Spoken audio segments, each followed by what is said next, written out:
کہ اے کعب بن مطلب، اے مرہ بن کعب، اے عبد المطلب، اے بنی ہاشم، تم تمام کے تمام لوگ اپنا بندوبست کر لو، اس لیے کہ قیامت کے دن میں تمہارے کچھ کام نہیں آؤں گا۔ اپنی بیٹی فاطمہ رضی اللہ عنہ سے بھی مخاطب ہوتے ہیں کہ اور کہتے ہیں کہ اے میری پیاری بیٹی فاطمہ، تو دنیا میں جو مانگنا ہو مانگ لے، لیکن آخرت میں تیرے ہی عملوں کا پھل تیرے سامنے آئے گا، آخرت میں تیرے کچھ کام نہیں آؤں گا۔ اللہ رب العالمین نے اس میں کہا ہے کہ آؤ میں تجھ کو بتاؤں کہ کس کے اوپر شیاطین نازل ہوتے ہیں۔ کفار و مشرکین کہتے ہیں کہ محمد صلی اللہ علیہ وسلم کے اوپر شیاطین یہ آیتیں لے کر کے آتے ہیں، قرآن لے کر کے آتے ہیں۔ اللہ رب العالمین نے کہا کہ محمد صلی اللہ علیہ وسلم تو سچے ہیں، شیاطین جھوٹے کے اوپر، افطرا پردازی کرنے والوں کے اوپر نازل ہوتے ہیں، اور محمد صلی اللہ علیہ وسلم کی سچائی کے بارے میں تم تو جانتے ہو، وہ اس سے شہرت حاصل کر چکے ہیں، لوگ ان کو صادق کے نام سے پکارتے ہیں، تو ان کے اوپر شیاطین کیسے نازل ہو سکتے ہیں۔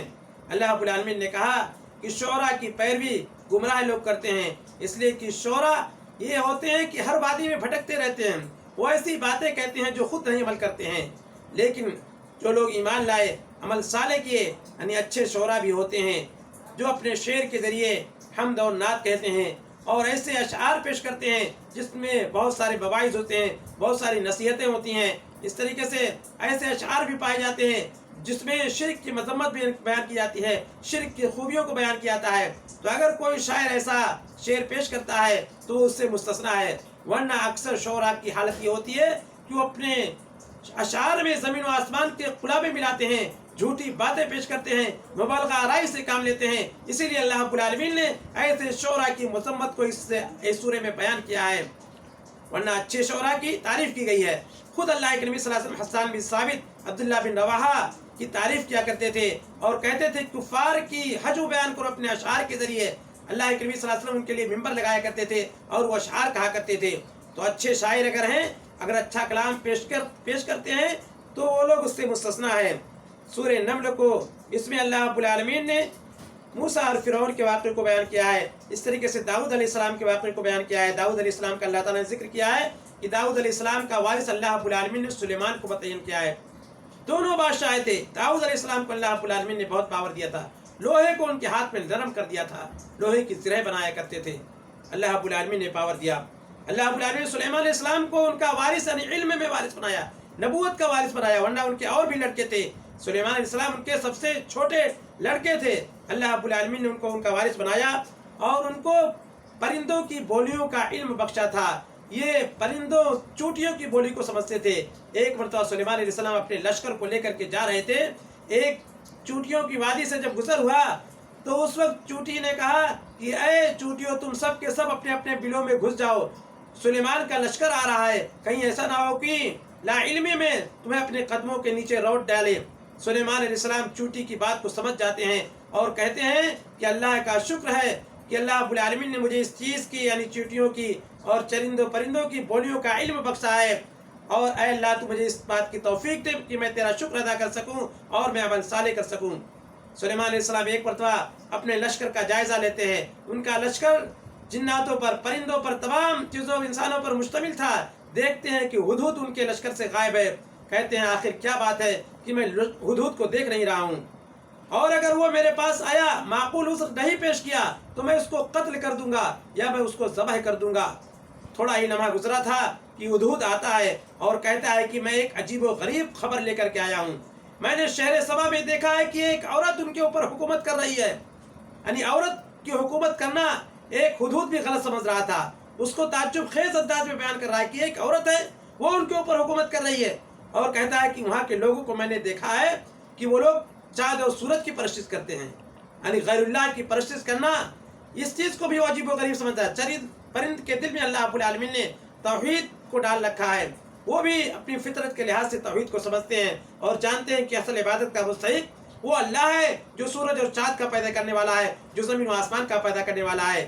یہ خبر ہدہد لا کر کے سلیمان علیہ السلام کی خدمت میں پیش کرتا ہے۔ سلیمان علیہ السلام کہتے ہیں کہ معاملے کی میں تحقیق کرتا ہوں، دیکھتا ہوں کہ تو سچا ہے یا جھوٹا ہے، اور ایک خط دیتے ہیں، خط لے جا کر کے ہدہد ملکہ سبا کی خدمت میں ڈالتا ہے۔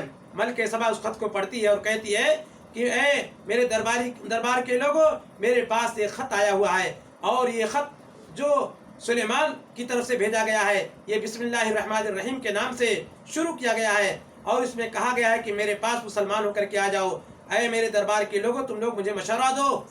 اس کے دربار کے لوگ کہتے ہیں کہ ہم تو بڑی طاقت والے ہیں، قوت والے ہیں، اگر لڑنے بھیڑنے کی باری آئے گی تو ہم لڑنے کے لیے تیار ہیں، ویسے معاملہ آپ کے ہاتھ میں ہے، آپ جیسا چاہیں فیصلہ کریں۔ ملکہ سبا کہتی ہے کہ میں دیکھتی ہوں ایک ہدیہ بھیج کر کے کہ دنیا دار بادشاہ ہے یا نہیں، اگر دنیا دار بادشاہ ہوگا تو اس کو قبول کر لے گا۔ ہدیہ بھیجتی ہے ملکہ سبا۔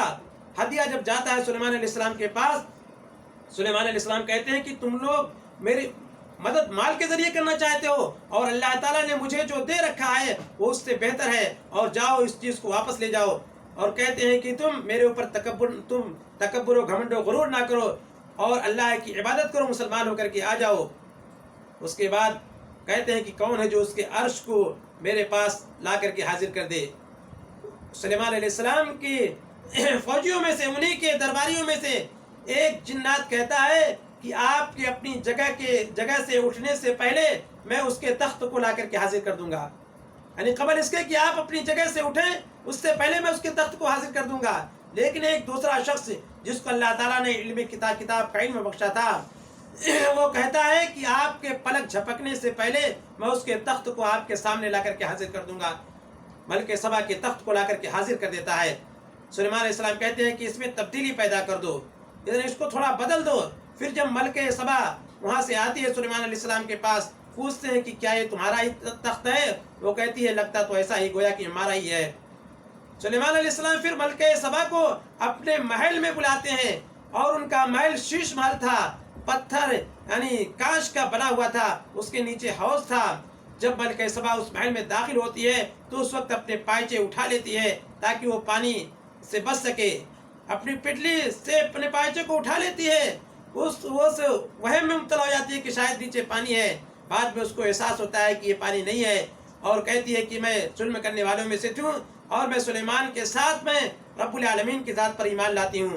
یعنی ملکہ سبا مسلمان ہو جاتی ہے۔ اللہ رب العالمین نے اس واقعے کو اس سورہ میں، سورہ نمل میں ذکر کیا ہے۔ اس کے بعد قوم ثمود کا واقعہ ہے، لوط علیہ السلام کی قوم کا واقعہ ہے۔ یہ تمام واقعات آپ پہلے سن چکے ہیں۔ یہ 19ویں پارے کی تفسیر تھی۔ اللہ رب العالمین سے دعا ہے کہ اللہ تعالیٰ ہم تمام لوگوں کو قرآن کریم کو سمجھ کر پڑھنے، اس پر عمل کرنے کی توفیق عطا فرما۔ وما علینا الا البلاغ۔ والسلام علیکم ورحمۃ اللہ۔